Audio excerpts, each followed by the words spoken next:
Can you explain that to us real quick? What's an CO2? What's that? What's up, everybody? Have you guys also gotten sick of my monologues? Well, I sure did. So I lured Josh here into my shop to finally have somebody to talk to. Of course, I like talking to you guys too, and of course, we also really much like when you guys help supporting these videos with your like button there on the bottom if you haven't seen it yet. Really super awesome. Anywho, we have Josh here. Long time no see, Josh. What you been up to? Mike.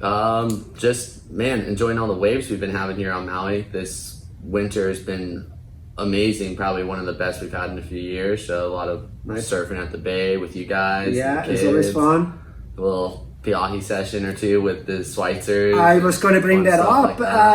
We saw some pictures recently of Josh there out at Jaws. That must have been amazing and exciting. I mean, who wouldn't want to do that? Yeah, no, it's definitely an accomplishment I'm really proud about. Just finally pushing myself to get out there and you know, just experience what it's like to be in that lineup. Just being in the channel is an amazing feeling. So it's next level. Did any of your SUP training help you training up for this moment?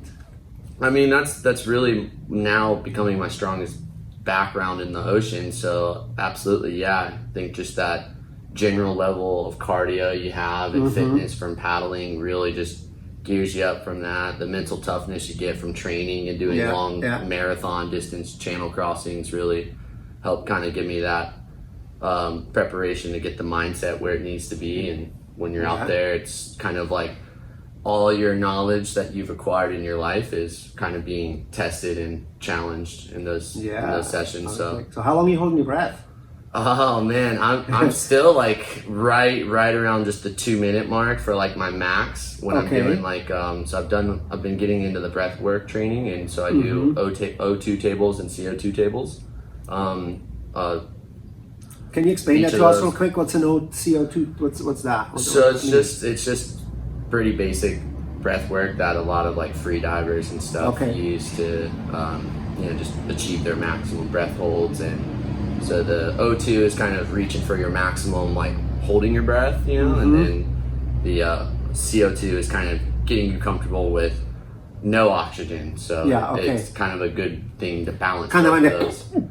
Yeah, more so starting to set in. Yeah, when you just fall and you don't fall with that preparation prior to the fall of going like, okay, here comes a big wipeout. That big breath work to prep, like those breathe ups. When you do free diving are controlled in a very calm setting, but the CO2 tables I think help you. I've been surfing my whole life and now paddle surfing for over 10 years, and so I was like looking at that wave, the speed that it travels, it really doesn't kind of slow down from the speed it travels in the open ocean. So I just thought giving myself the most paddle advantage into that wave possible was it. So that's why I chose to paddle surf it. Well, super cool. What a great experience that must be. We could talk all half an hour about it. Yeah, for sure. No, that's not where we were trying to go though. But it's a great training and looking, like looking into the future here. What do you think? Where the people that you talk to, the Carolina Cup just got moved into the second half of the year. Where are you standing with your predictions and hopes and dreams for the races to come back this year? I just have like a very just open mind and just this very flexible outlook on how things can go. Just knowing that it's still a little uncertain when we can kind of look for normal events to happen again.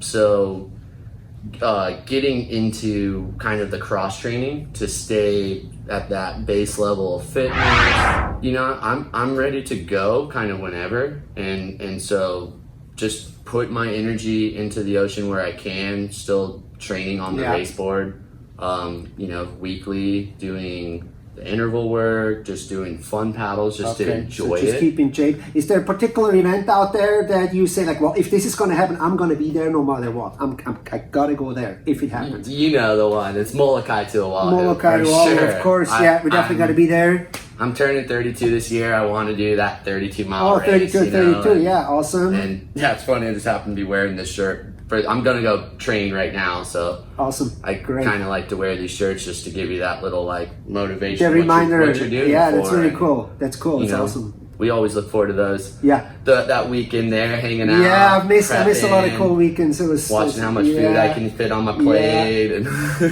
yeah, for sure. That one. So that's the big one on my schedule, and still, hoping that they can manage to find out a way to pull that off. We are accepting travelers into, our Hawaii again. It's a little bit tricky to get in here, but it is doable. So hopefully it should get even easier and allow that to happen. Anything on the mainland or internationally maybe on your radar? Definitely not seriously entertaining anything international this year. So more so just hoping to get back to like Florida, connect with the guys flying fish, connect with that community of paddlers over there.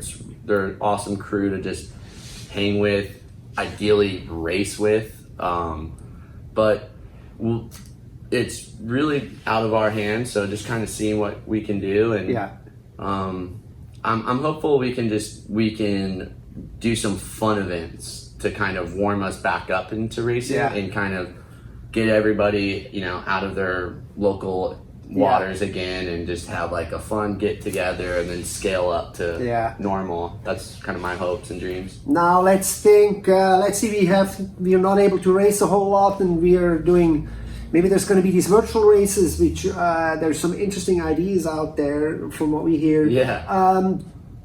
Where do you stand that? Would you see something like an international virtual race tour, or would that be too boring because you're doing it by yourself and you don't get to socially interact? Or is that something like, I could see myself doing something like that if it were available? Yeah, I think it's an excellent way to just keep people motivated to train at a certain intensity. So I'm really on board with it, because I'm just going to look at it as more training sessions, really. I think it's great to see people scrambling to provide some kind of organized fun for us all to participate in. But at the same time, it's kind of the accomplishment I want the least is having like that virtual race win or something like that. So I'd really like to just kind of see it be effective in getting people like just on the water and still like hungry to paddle at a high intensity. Totally. And then buoy turns with a bunch of people are definitely more exciting than by yourself. Man. Particularly from a spectator point of view. That's where I catch up to all the guys, they all beat me to the buoy, and then I try to find that space around. So, there's just that obvious factor if you're racing in 100 different types of water conditions, what that 1 mile time can be is going to vary, drastically.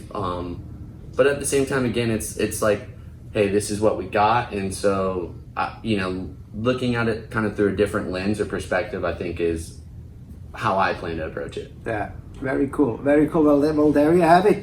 Training for and with Peahi.